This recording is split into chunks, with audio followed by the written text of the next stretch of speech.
improvement. My name is Wouter Ruigrok. I'm an agile quality coach for Sogeti in the Netherlands, and together with Wim, we'll talk about the value of quality improvement. Before we get started, I first have some general remarks. As you might see in the notice in the top bar of Teams, we are recording this session, so it will be available also afterwards to look at it and to share it also with other people. Please, during the session, keep your microphones and cameras switched off and muted. Yeah, that you have less interruptions in that way. But if you have a question for us, then feel free to drop it in the chat. We'll keep an eye on the chat during the session. So if you have a question along the way, feel free to ask it in the chat, and then we'll try to address it during the webinar. And also there will be a Q&A at the end, so there we will also address questions from your end. So yeah, please participate actively during the session and ask questions also along the way. We'll sometimes also ask some questions to you, and then we also hope that you will respond in the chat as well. Wim, if you can start sharing your screen, then we can start.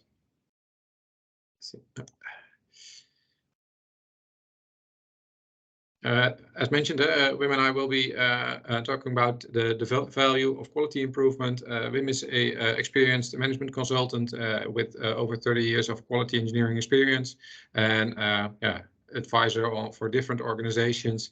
And from that role, of course, he's very much working on how to show the value of quality and testing. At the moment, he is the quality lead for the Dutch Railways, and we will also share how it's being done at the Dutch Railways at the moment. So that will be the case that we will cover during this session. Myself, I'm an agile quality coach, helping organizations also on QA and testing quality engineering within an agile DevOps context. One of the authors of the Quality for DevOps Teams book.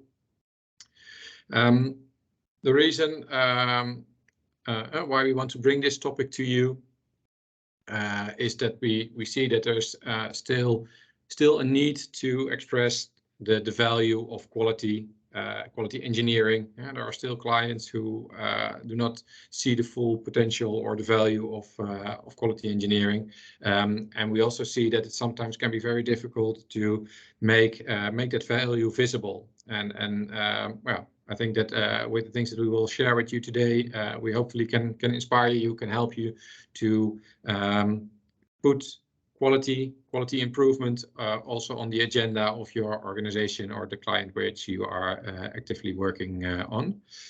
Maybe you can go to the next slide, Wim.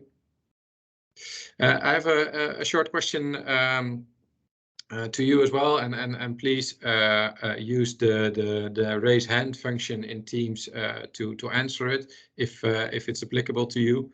But please raise your hand when quality improvement is a topic on the agenda of your client's management. So I'm curious how many of you quality improvement is a actual topic at the moment on management level as well. So please raise your hand if it's the case at your client or the organization that you're currently working for. I see one hand raised so far. See if we get more hands raised. So, yeah, there are two hands raised. I see. Slightly, it's going up. Okay. So, 5 already at the moment. Okay, so well, that I'm glad to see that we have a couple of hands raised, and that for those organizations, it is a topic on the agenda. But I think there's also then a lot of work to do to get it on the agendas of the other organizations. So thanks for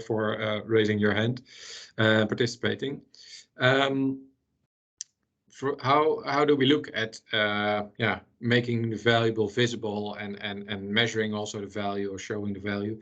I briefly want to show to you the quality improvement framework that we have.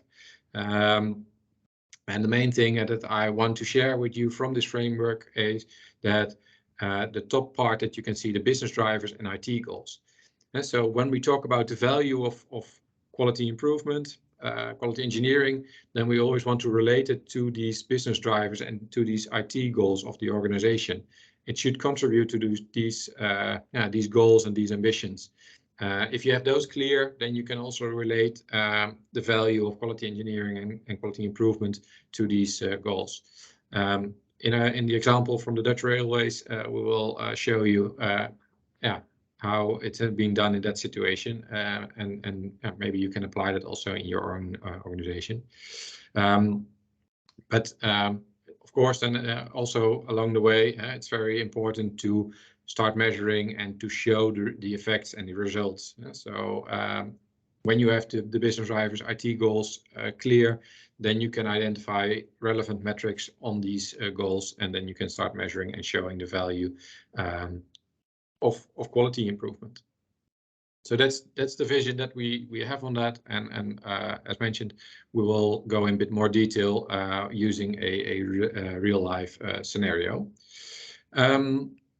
Maybe Wim, you can start explaining a little bit. Most people will be familiar with the concept of a railway organization, but can you give a little bit of context about the Dutch Railways, what we are talking about? Yeah, all right. You can hear me, I think? Yep, you're audible. Okay. Yeah. Now, I don't have to explain what the Dutch Railways do as a company. I think we have railways all over the world. But I have some figures about the IT organization within the Dutch Railways. And they have, within the IT organization, they work over 2,000 employees. And in 2016, they started an agile transformation. And from 2019 on, it has also become a DevOps transformation. Nowadays, there are over 200 teams that are operational in Agile or DevOps way of working. Most of them in Agile, complete Agile, and a few of them already in advanced DevOps. The QA operation is executed within the teams, so the testers and the reviewing is done in the teams themselves. So, and that's something that happened last year when we transformed the test competence center to having testers within the teams and also arranged by the teams. And we transformed the QA managers, the test managers, to QA coaches who are in a centralized coaching team, focusing on QA shift left. So they are helping the teams with shift left. So they bring QA in, they organize build-in quality, as we call it. Can I go to the next step already, or? One short question there. I briefly mentioned your official role, but maybe you can elaborate a little bit on what your role is in this play. What's your role in this picture? No, I came in at the test competence center of the NS, where were 180 testers working, all operational in teams already. And my role was to transform the way of QA operation, the way of testing, which was organized in acceptance testing at the end of each release, and some testing in the teams, but not a high level of quality of test automation. And a lot of teams didn't even have dedicated testers on board. So my role was to have a transformation going on QA, which ended up in a tester in every team for nowadays, and in the centralized coaching team of QA coaches.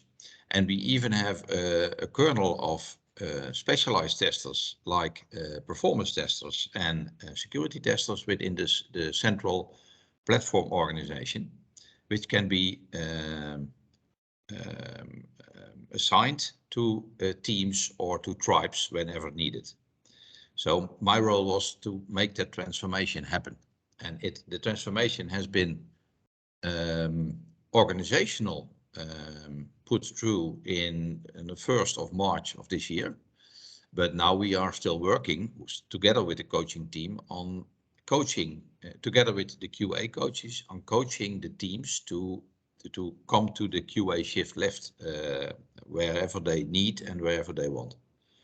So what was the main challenge that you faced in this transformation and making this shift left for the Dutch railways? Yeah, the main challenge was to convince the organization on a high level and from the value of QA, of the QA shift left, not the value of QA as it is, but and the value of testing, because they understood it. They had already a test competence center of 180 people going on, so they understood the value of testing and QA, but the value of the QA shift left regarding the DevOps transformation was new for them.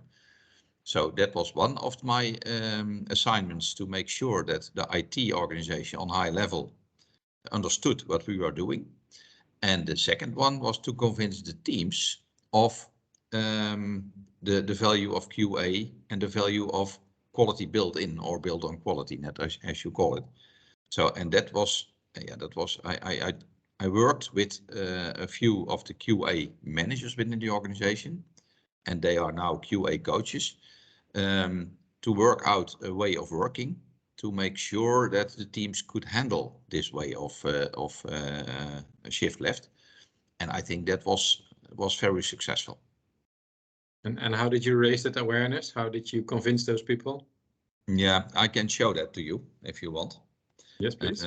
We used a presentation. First of all, we told them we were not increasing.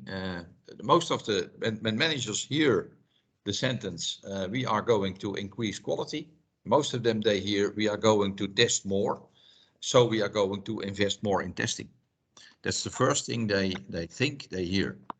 But that then it's the thing you have to do is to change that into, no, we are not increasing the cost of testing, we will reduce the cost of testing.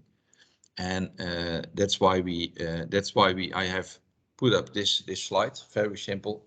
How can you increase the value of quality? By reducing cost of non-quality, and a specific non-quality. So reducing the number of defects found during which way of testing whatsoever. Reducing the time to market. That comes from reducing the number of defects, because you have less defects, you have less rework. And reducing incidents, also causing less rework. And by doing that, you increase business satisfaction. And business is then customer or user satisfaction. So that was the way we did it. And we have been a guest at most of the IT management teams within the organization. They have a central IT management team, and they have decentralized business organization IT management teams. We have been a guest in all that management teams, showing this graphic.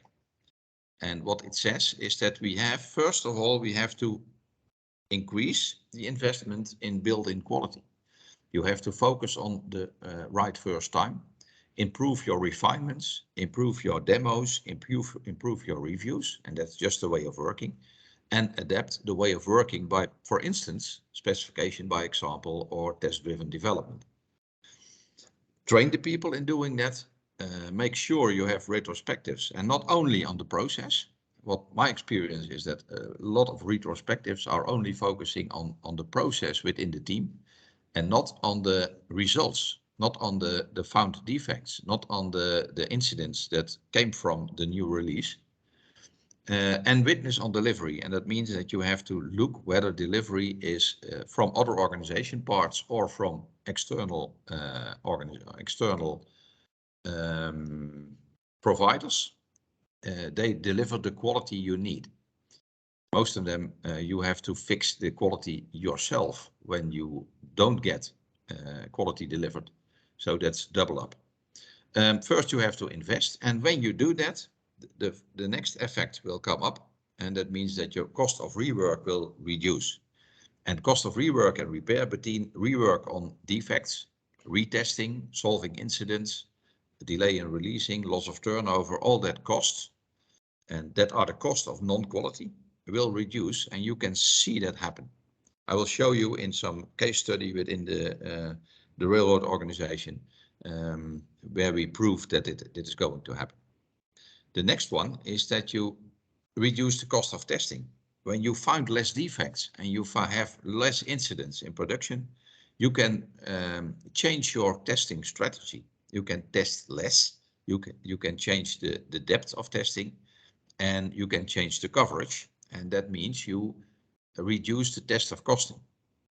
The second one is by automate a lot of testing, you can also reduce the test of costing.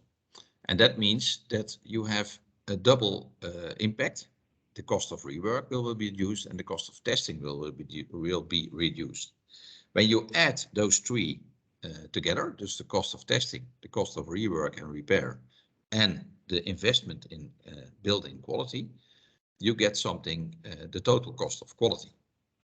And what you see in this graph is that it's going up in the beginning because of the investment in building quality, but then it will go down very fast, and you will gain a lot of effort. And the most important maybe is the value of quality is that your business satisfaction will go up very quickly, because they are most of the time they are not happy with incidents. They are not happy with a lot of defects during your acceptance or whatever, because that means that the release will be delayed, or that they deal with a lot of non-functioning functionality.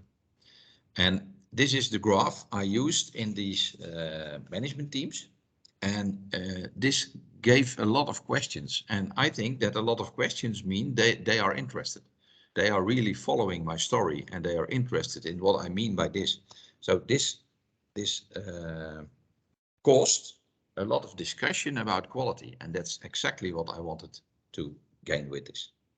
Can you give some examples of the type of questions that were raised by showing this graph? Yeah, for instance, when you talk about investments in building quality, does that mean, the question was, does that mean that my teams has to adapt a complete other way of working?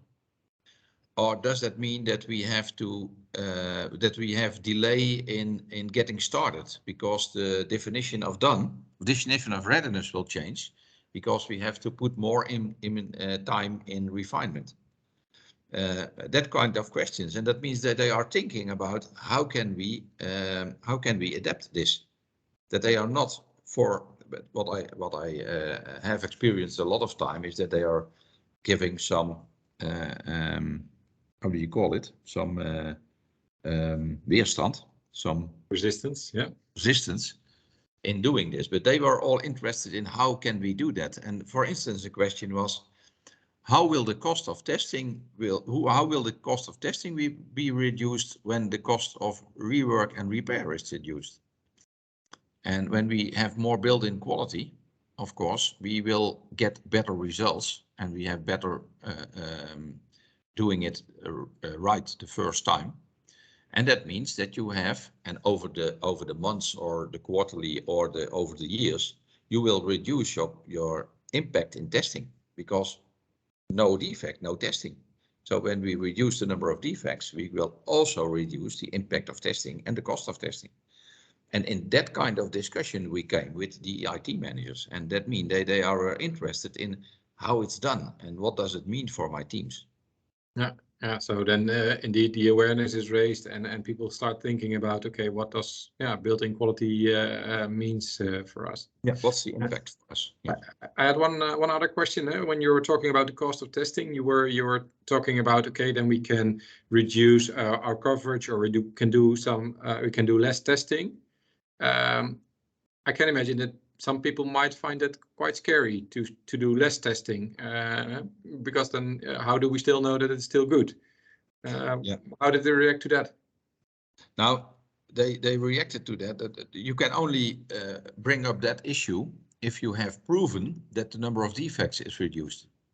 So that you can prove, for instance, you won't reduce the cost of testing, or you will only reduce the cost of testing when you have proved that the cost of rework and repair is reduced, so that you have less defects and less incidents in production.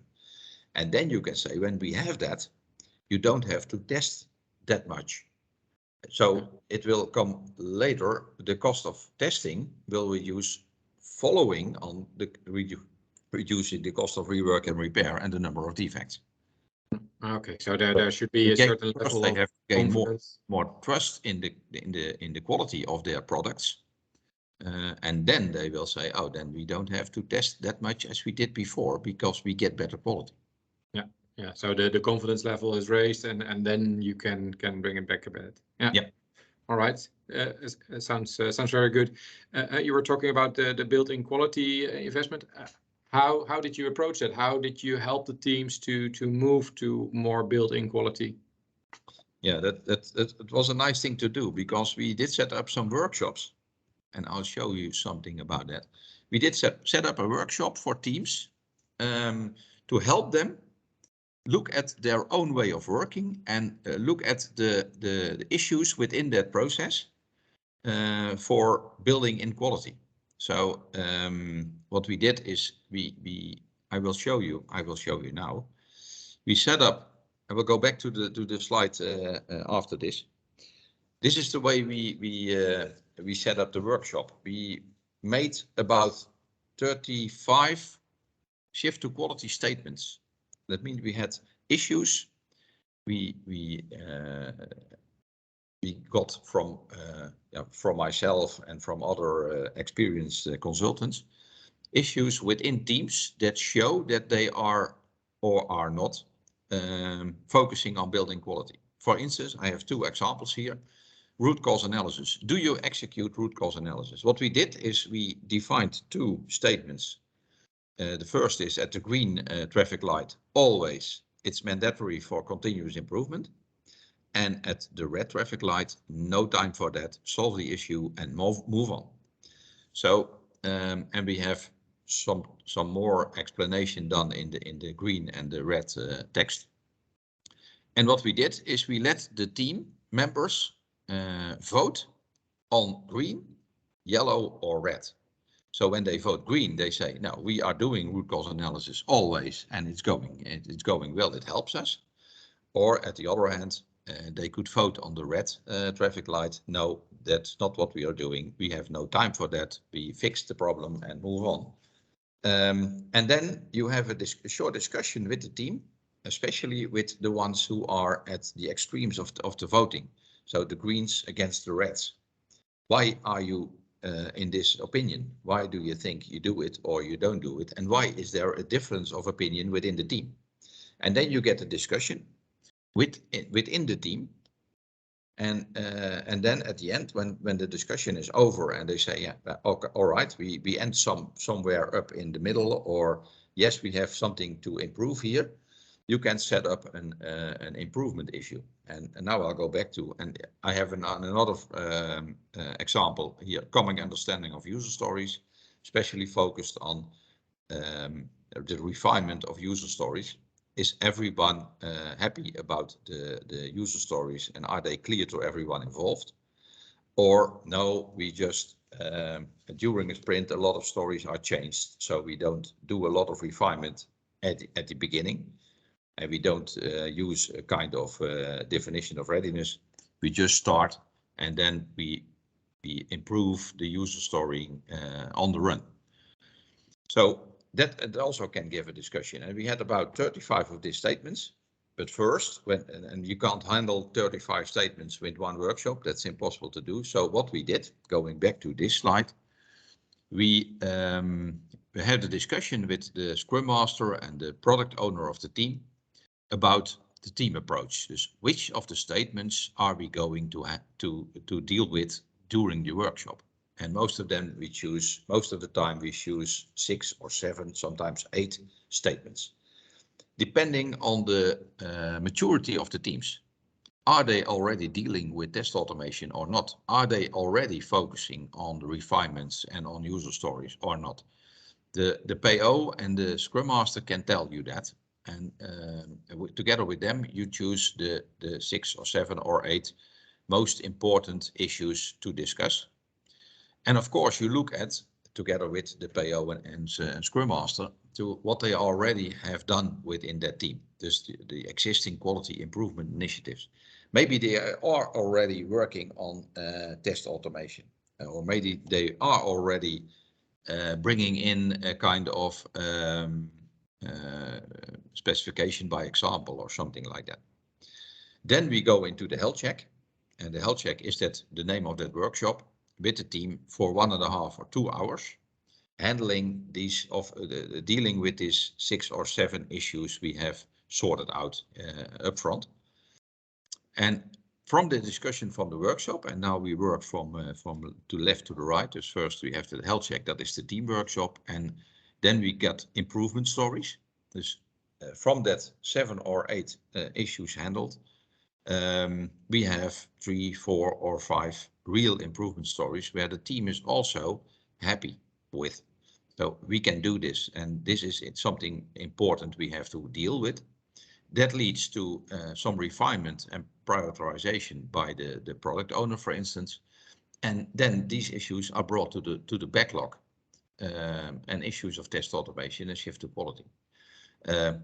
So that's the way of working. And that means that at the end of the workshop, after the 1.5 or 2 hours, the team has really defined 4 or 5 or even more really backlog issues, really improvement stories that they can bring up and deal with the coming sprints. So it's really hands-on, and yeah, that made it work.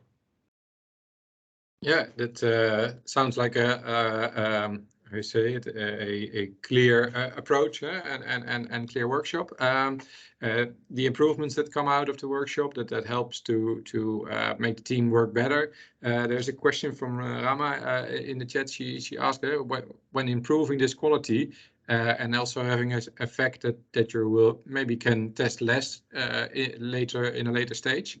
What does this mean for the role of the tester in the team? You mentioned in your introduction that you also brought testing expertise within all the teams. But if they improve on quality, what does that mean for the test role in the team? Yeah, as I called it, it's most of it it's shift left. That means that the tester is not as we did in the past, continuously setting up test cases and executing them and defining defects and trying to solve them. But they are more and more taking their team to a higher level of quality by make sure that the refinements are done good, that there is a review on the stories up front. So the tester is not only evaluating from a tester, a real test executing man or woman, to a quality shift left ambassador within his team. So it's another way.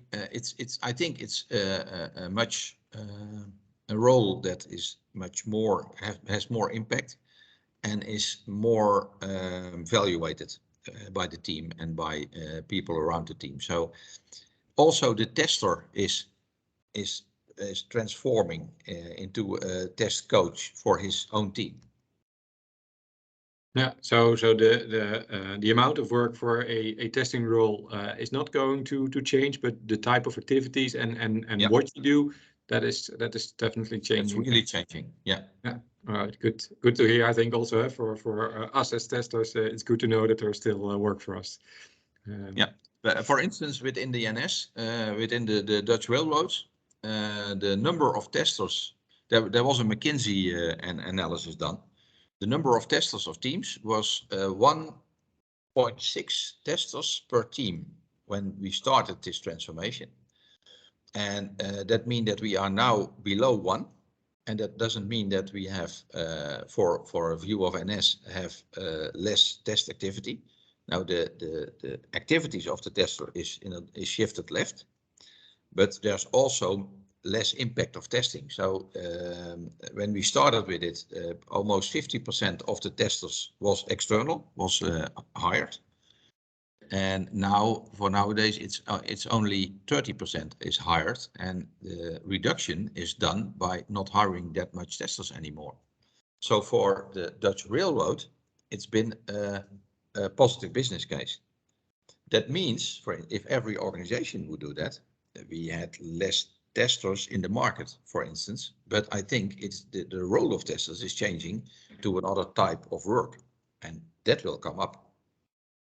Yeah. So dedicated testers is reducing, but testers as a kind of quality coach, a QA coach within the team, that is coming up fast.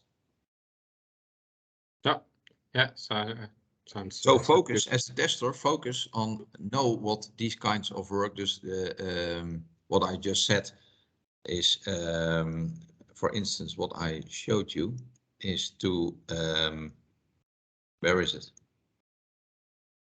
No, it's not here. Sorry.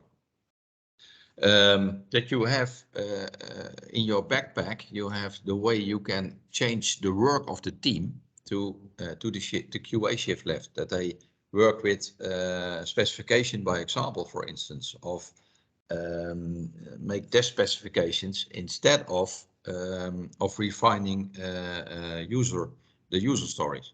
So make sure that the quality activities will also shift left, and make sure you know how to do that, and you can take your team there.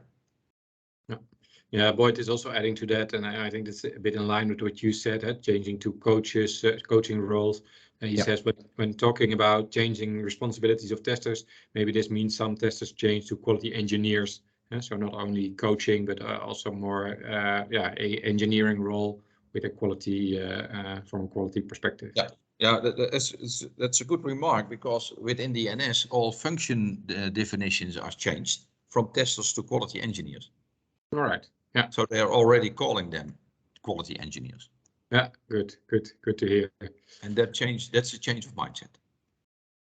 That definitely is. Yeah. You explained your approach to us, and I think it's a clear approach.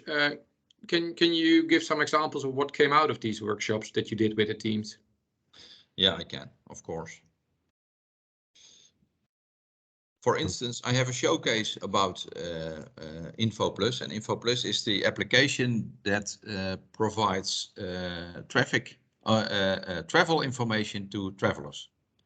So delay of trains, change of tracks, that kind of thing.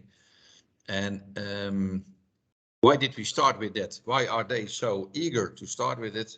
The business, there was a business need for improvement of quality of delivery, less defects and less incidents. They had a lot of defects found during acceptation, and they had a lot of production incidents and a shorter release interval. The release interval was they had quarterly releases, and when you talk about travel information and change of travel information, you need shorter intervals.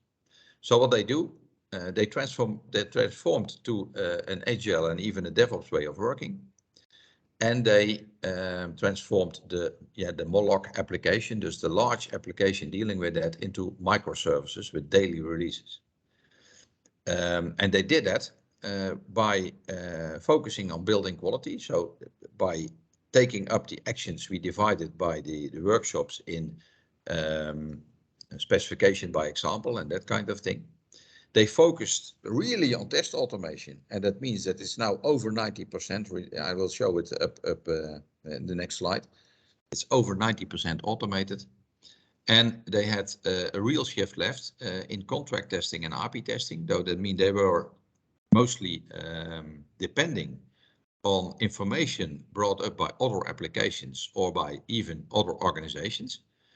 And they focused on make sure that the data delivered were right. And so that means contract testing means that they had testing set up together with the providers of this information from other organization parts or even from other organizations. and the API testing. It's a case of fail early. Fail as early as you can. And what came out of that, the results, the graph is still in Dutch because I couldn't change it that quickly. But what it means is that they went from quarterly releases in 2018 to daily releases last year. So that's a large step. They had about 45 blocking defects during acceptance in 2018, and it's reduced to 8 in 2021. They had more than 20 incidents, large major incidents on a yearly base, and they reduced that to 1 in 2021. And what you see in the graph on the right are the blocking defects.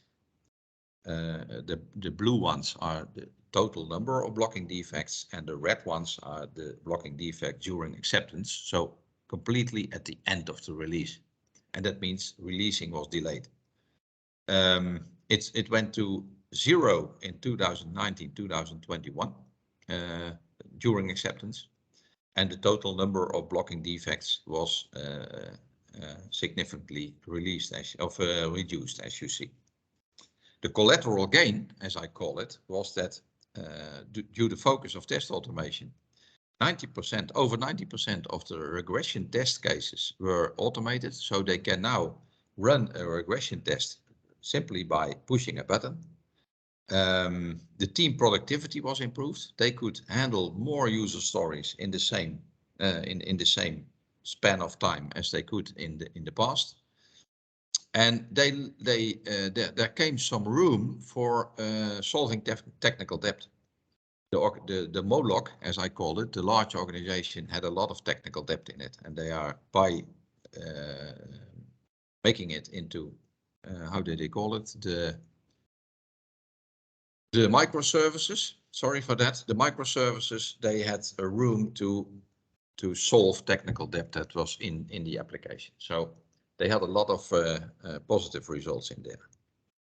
If we have time, I can show you another showcase. Yeah, we do have time.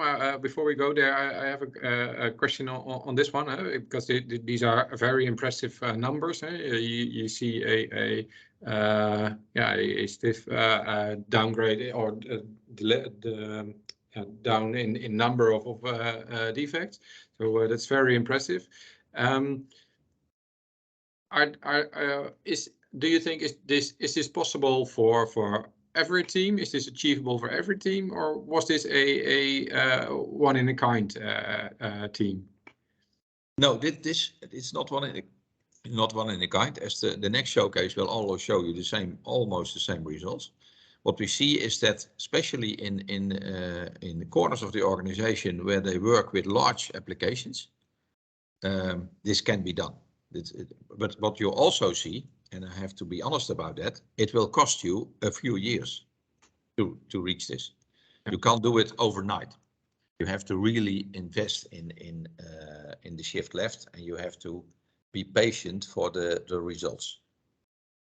Yeah. So the value of the improvement shows along the way, but you have to have some patience to really see the effects of your investment and see the results of all the things that you initiated. And I just showed you the way we worked on the teams by the workshop, and I will show up later. But what you will see is that you can't. I showed you that when we introduced the Dutch railroads, I said there were over 200 teams active. You can't handle 200 teams in a short time. So that means you have to start with the teams that are most positive about your approach and who want to be helped, who had the most problems. And that means you have to do it team by team, and you have to have time for that. So when you have a cost reduction program within your organization that have to deliver within half a year or within a year, this won't happen. You have to have a more than 1 year strategy on this. Yeah, I can imagine. Well, you make me very curious about the other case, so please share the other one as well. I will. Here it comes. It was at the Dayzo organization. Dayzo is the organization, part of the organization within the Dutch railroads that is delivering the application for planning of tracks, trains, and personnel. So it's planning up where the train and which track the train will come in the station, which train is going, and the personnel on the train. And that changed a lot, as you will understand. So this was a very important, this is the lifeline of the Dutch Railroad Organization. And they had a business need for improving quality of delivery. There were too much hiccups in delivery. So they couldn't change as fast as they could. What they did was also cut up the Moloch in smaller parts. They had a real DevOps transition of the teams, and they started with a very dedicated root cause analysis of defects and incidents. So when the business need for improving quality of delivery, they focused on, so what's the non-quality of delivery? Where is the problem? And then you can have a real focus on where the problem is, continuous improvement. Shift left of testing was one of it. They always tested when you have a large application to maintain. You have always a kind of releases or per month or 4 in a year with the waterfall approach. With some integrated testing, acceptance testing, production testing. And from that testing came a lot of defects, a lot of incidents. So when you shift left testing, make it as early as possible, you can reduce the testing on the end, but you can also make sure that you are delivering right quality. And for now, they have even reached daily automated regression testing, and that reduced the number of defects dramatically, as I will show at the same kind of graph that I had. This is the graph of the number of defects found during acceptance testing and chain testing. The AT-KT in the top means acceptance testing and chain, and in Dutch it's keten, dus acceptance testing and chain testing per release. And what you see at the bottom is that we have releases 2019.4 to 2020.4, that's over a year, so 5 releases. And the number of defects was for all priorities, dus all defects, from 87 in one release with 10 critical defects, blocking defects, reduced to 19 all priority defects and just 2 critical defects. So I think that's also an impressive reduction of number of defects, including all the cost reduction going with it. You don't have to repair, you don't have to delay your release and that kind of thing. So I think also this is a significant showcase. Yeah, it definitely is. And it's also nice to see in both cases that you shared, and there was a clear driver from business side to start with it. Yeah, and that's an important one. If you don't have that, it will be difficult to show them and to convince them of what you are doing and what change you are going through. Yeah, I can imagine. Before we go to the Q&A, if people have questions, you can already drop them in the chat. We'll go to the Q&A briefly. But maybe Wim, you can share some key success factors in your opinion to make a quality improvement work and to convince people also to focus on quality improvement. Yeah, we have also that we brought that together because the IT management, the CIO of Dutch Railroads asked me the same question. What makes this successful, and what made it successful? Because he's convinced that this is a successful approach. And I told him the next slide. the powerful levers of success is that we put teams in the driver's seat. We don't take teams by the hand. We don't have any regulation on teams or mandatory things from centralized organization. No, teams are in the driver's seat for improving their own way of working, improving their own quality of delivery. And that means that the test managers, the old school test managers, are transformed to facilitators and coaches. And they are taking the teams by the hand, for instance, by these workshops, to improve their way of working. And that also means that we have that not only the quality lead is becoming a facilitator and a coach, but also the tester is becoming a QA engineer and a QA coach on his level within the team. Then we have to integrate our approach for QA and shift left, and the built-in quality into the DevOps way of working within the organization. Don't make it something standalone or something added to. You have to make sure that you integrate your built-in quality approach into the DevOps way of working and the DevOps approach within your organization. I've seen a lot of organizations from inside, and in most organizations, QA is something in a department in a centralized organization which is not accepted by everybody. So, and make an end of that and make sure it is adopted within the way of working of the organization. Just make it a part of your DevOps or agile way of working. Define a few and simple metrics with a few and simple. That's the most important verbs within this sentence. Don't make it a circus of all kinds of metrics, and make them simple so that they can be understood by the business. What's the most important thing for the business is incidents in production.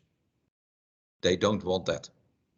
And the next one is delay of releases or the investment in solving defects. So two most used metrics within the teams within the Dutch railroads are defects in acceptance, and mostly, of course, escape defects, so defects that could be found earlier, and incidents in production. Two simple metrics which you can measure, which you can show, and where business is interested in. I've seen a lot of metrics coming up. For instance, the number of test cases or the number of test cases automated. Think, yeah, but what does it say for the business? The number of test cases, what does that say about quality? It's just about how much do you invest in quality, but not what's it delivering? What's the value of it? So start with some simple metrics that will be of added value for the business. And then what we did in our team approach was think big. Just think in what we showed to the IT management in that graph I showed you, but start small. Start with the individual teams, start with the workshops, and when you do it good, the teams will show that to other teams, and you can show the cases of the teams to other teams, and then you have what we call in Dutch the olievlek effect, the oil slick effect, that when you put a drop of oil on the water, it will expand very quickly. That's an important one. For instance, we have QA coaches now within the organization. For a few years it were test managers, but the QA coaches. And we have test communities. And for instance, we have a shift to quality community. That is the testers within the teams we have already helped became member of that community, and they are dealing with exchanging best practices. For instance, they show them how they did it in their team, and that means that other teams can take that best practices and try them in their own organization. You don't have to discover this thing all by yourself. A lot of things are done within other teams, so go there and take it. That helps.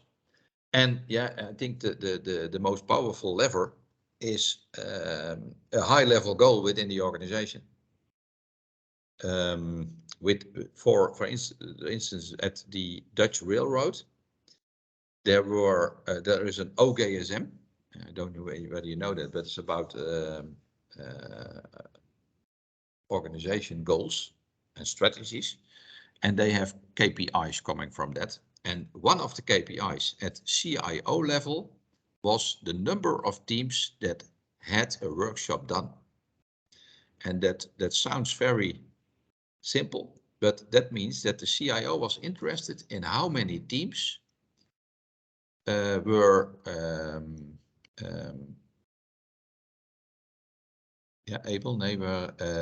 bereid. Prepared, yeah, or willing. We're adapting our approach. So he just set up, I want that for this year, and then I'm talking about 2021, I want that 60 teams are really had this workshop done and have really worked out some improvement issues. And that helps a lot, real lot. Yeah. Well, and then that triggers a question from my end. You said the total scope was 200 teams. Yep. He put a indicator on 60 teams. Yep. How many teams have you helped so far with this? In 2021, we helped 72 teams with this, and it's going on now. I'm now focusing the last months on other things, but the community is working on, and I think there are over 120 now. More and 120 teams that have at least one workshop done, because we offer them to repeat this workshop every 6 months or every 7 or 8 months. So it's a repetitive approach. All right, nice. Because when you have 4 or 5 quality issues defined and put them on the backlog, you execute them, and then you have the need for other improvement issues. So they come back to us and repeat the workshop with other statements, of course. Yeah. Well, that's very interesting. There's also a question in the chat, and of course you have a lot of experience in the field, so I think this can be a valuable tip to the whole audience. But Rama is asking, if you want to evolve to a quality engineer, what should you do as a junior functional tester? So if you are a junior functional tester now, how could you evolve yourself to become more this quality engineer that we talk about, that we need in this whole shift to quality? Can you give her some tips? Yeah, that's a nice question. First of all, stop talking about testing. Start talking about QA. That's the first one. I have seen organizations gone back from a real QA focus to a testing focus because of people coming in who are testers, dedicated testers. So make yourself important. Make yourself not a test engineer, but a QA engineer, and sell yourself like a QA engineer, and make sure that you bring in on every occasion the shift left approach, that you bring in from, why are we doing this? Why can't we test earlier? How can we arrange testing earlier? How can we arrange better refinements, better user stories? So keep asking those questions, and then you will step up in the range of your team. I think that's the best way of make it happen within your own mind. That's the most important one. Yeah, I think that's a very useful tip. Also, Tinus is adding in the chat another tip. There's the training quality for cross-functional teams based on the team up quality for cross-functional teams book, which helps you to also get the skills and the tools that you need to become a full-blown quality engineer. So I think that's two useful tips, and I see a thank you in the chat from Rama, so I think she's helped as well. We have some time for a short final question. So if there's someone in the audience who would like to ask a final question, then there's time for one more question. I think that I'll keep an eye on the chat to see if there's a question coming in. I think that thanks a lot, Wim, for sharing your experiences from the Dutch Railways. I found it a very interesting case, and yeah, also I learned a lot from it. So I hope the rest of the audience also enjoyed it, and they can maybe put it into practice. Maybe one practical question that you talked about those statements. Are they generically applicable? So can you apply them also in other organizations, or are they specific for Dutch Railways? No, I think from we have also defined some questions on, for instance, SaaS situations, software as a service, so delivering organizations. And I think it's generic. I think you can easily, you don't have to translate them to your organization. I think they're so generic that we look at QA as a domain of knowledge. You can use them in every organization. Okay, good. So then maybe if people want to do this with their own team or in their own organization, they can reuse those questions. No problem. That's a good thing to know. Then thanks everyone for joining. This session has been recorded, so if you missed the beginning because of a traffic jam, then you can look back the recording. It will be provided on the SogetiLabs website, so then you can also see the start. Yeah, thanks again for joining, and I hope to see you in the next SogetiLabs Tech Talk, and enjoy the rest of your day. Thank you all for joining.